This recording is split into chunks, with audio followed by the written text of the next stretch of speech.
सदर के दौरान महाकुंभ में लगभग 82 लोगों की जान चली जाती है और करीब 100 से ज्यादा लोग घायल हो जाते हैं और 500 से ज्यादा लोग अपने परिवारों के लिए सदमे में चले जाते हैं। लेकिन कुछ लोगों के मन में पाप भरा होता है जो उनके लिए धार्मिक किताब बन जाती है और इन्हीं लोगों के अनुसार ईश्वर का यह लीला बताया जाता है। मतलब एक ऐसा लीला जो ईश्वर के दर्शन करने के लिए गए लेकिन दोबारा अपने परिवारों से नहीं मिल पाए।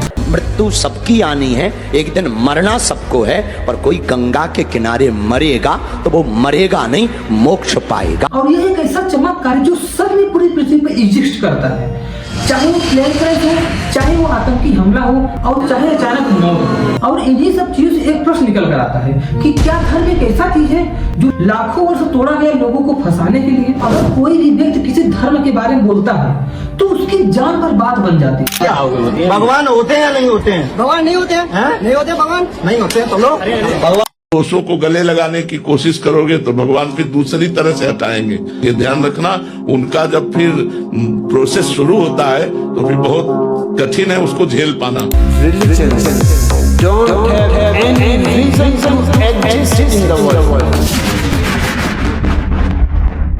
अगर हम इस रिपोर्ट की माने तो पृथ्वी पर जितने भी धार्मिक लोग हैं जो अपने धर्म को तानाशाही की तरह प्रयोग करते हैं उनकी सोच बिल्कुल भी एग्जिस्ट ही नहीं करती पृथ्वी।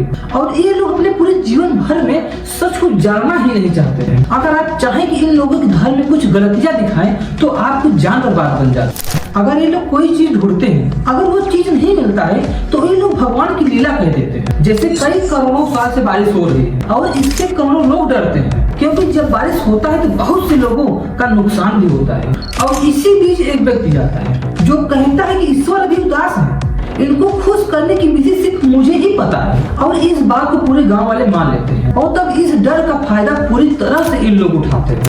जब तक साबित नहीं होगा कि ईश्वर नहीं है, यह काम इतनी पुरानी सदियों से चलता चला आ रहा है कि इस समय के पाखंडी भी इसका लुत्फ उठाते हैं पूरी तरह से। लेकिन किसी व्यक्ति ने सही कहा था, अगर आप विश्वास करते हैं तो एक घर भी ईश्वर है और अगर आप विश्वास नहीं करते तो पत्थर सिर्फ पत्थर ही है। और आज के दिन में यही काम हो रहा है। पहले धर्म के नाम पे डराया धमकाया जाता था और अब वोट के नाम पर डराया धमकाया जाता है।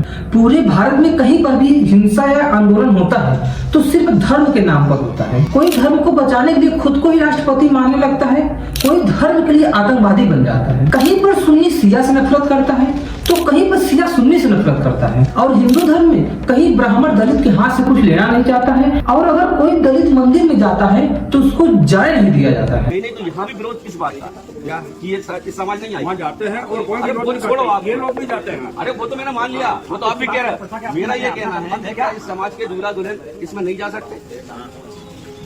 बाकी लोग क्यों बुला लो? अरे हाँ बुला लो, बाकी लोगों को बुला लो। एक से मतलब नहीं है। आज इनको तो मैं करा दूंगा, आगे बात ना उठे उसके लिए मुझे करना पड़ेगा। आपके समाज की भगवान की बात इजाजत नहीं देता है, आप माफ से बात नहीं कर सकते। आप एक बार अब एक बात और, अंदर यदि मान लो कुत्ता खराब कर जाए तो कौन सी समाज को? यदि कोई चूहा मर जाए या कोई बिल्ली मर जाए कौन सी समाज को बुलाओ? फिर तो आप नहीं खेपोगे, फिर तो उन्हीं को बुलाओगे ना। मतलब सफाई के लिए पर उनको बुला सकते हैं लेकिन वहाँ पर दर्शन करने के लिए मना करता है। क्या आपको पता है इसको खत्म क्यों नहीं किया जा सकता? क्योंकि भारत की पॉलिटिक्स इसको खत्म करना चाहता ही नहीं। लीडर बड़ा कोल्ड ब्लडेड और होशियार होता है। कोई आदमी जो वाकई बहुत ज्यादा धार्मिक हो तो इतना बेवकूफ से बड़ा लीडर बन ही नहीं सकता। बड़ा लीडर बनने के लिए चाहिए कि आप सेकुलर हो और आपके अंदर कोई संस्कार ना हो ईमानदारी के, और बेईमानी से आप बेचारे वो लोग जो सचमुच धर्म को मानते हैं उन्हें यूज करें। और इसीलिए मैंने अपने कई वीडियो में बताया है कि धर्म कोई शक्ति नहीं है, इसे इंसानों ने बनाया है। अगर हम मान भी लें कि अल्लाह ने पूरी पृथ्वी को बनाया है तो हिंदू धर्म से नफरत क्यों करते हैं? और अगर हम मान भी लेते हैं कि पूरी पृथ्वी को भगवान ने बनाया है तो आप मुस्लिम सिख ईसाई से नफरत क्यों करते हैं? हर किसी व्यक्ति के लिए उसका धर्म सर्वश्रेष्ठ होता है, लेकिन सच्चाई यही है कि धर्म सबको प्यारा है लेकिन निभाना कोई नहीं चाहता है। हिंदू मान्यताओं के अनुसार मंगलवार, गुरुवार, शनिवार को नाखून काटने से रोक दिया जाता है और मुस्लिम मान्यताओं के अनुसार रोजा न रहना और नमाज न पढ़ने के लिए डराया धमकाया जाता है। जावेद सर का एक वीडियो था, अगर आप किसी धर्म को छोटा या बड़ा कहने के लिए जाएंगे तो लोग आपको ही दुश्मन समझ लेंगे और आपकी जान लेने के लिए तुल जाएंगे। तो अगर तुम्हारी मर्जी के बिना पत्ता नहीं हिलता है और सब कुछ तुम देख रहे हो और ये जो रिलीजियस लोग हैं ये मंदिर और मस्जिद और चर्च जाके दुआ भी मांगते हैं, तो फिर ये जो दुनिया में इतना अन्याय है, दुनिया में इतनी भूख है, इतनी बीमारी है, इतनी मजबूरी है, इतने बलात्कार हैं, इतने हत्याएं हैं। आपको पता होगा कि जब एक बच्चा पैदा होता है तो उसके साथ किस तरह से व्यवहार किया जाता है, और जो बचता भी है उसे मीडिया उछाल देती है।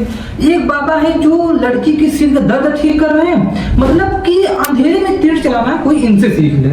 और ऐसे एक वीडियो नहीं, ऐसे न्यूज पे आपको तमाम वीडियो मिल जाएंगे। आप IIT बाबा के बारे में तो जानते ही होंगे कि किस तरह से रहते हैं। इनका मानना है कि बीड़ी पीना, सिगरेट पीना, तंबाकू पीना ये भगवान शिव का एक प्रसाद है। IIT बाबा का नाम है। ये पहले 3 साल कनाडा में काम करते हैं और जब भारत आते हैं तो बोलते हैं कि बाहर की दुनिया में कुछ नहीं रखा। जिस चीज लोग भागते हैं कि हम बाहर जाएंगे, पश्चिमी सभ्यता में ऐसे जिएंगे, मैंने जी के देख लिया, मैं कहा कुछ नहीं है इसमें। मतलब इनके अनुसार ना कहीं आओ ना कहीं जाओ, पियो और खुश रहो।